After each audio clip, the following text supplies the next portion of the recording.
Flash flood warning for Milwaukee County in southeastern Wisconsin, southeastern Waukesha County in southeastern Wisconsin until 11:15 p.m. At 7:39 p.m., Doppler radar indicated thunderstorms producing heavy rain across the warned area.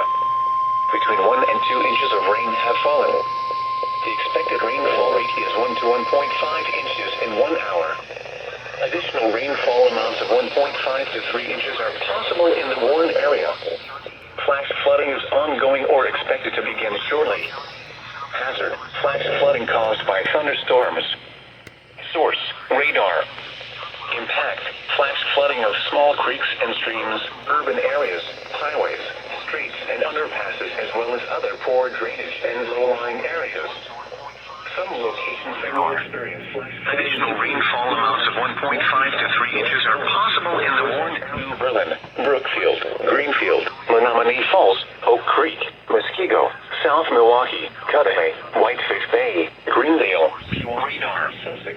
Impact: flash flooding of small creeks and streams, urban areas, highways, streets, and underpasses, as well as other poor.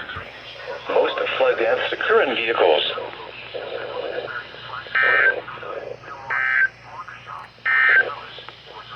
The 7 p.m. weather. Observations across Menominee Falls, Oak Creek, Muskego, South Milwaukee, Cudahy, Whitefish Bay, Greendale, Pewaukee,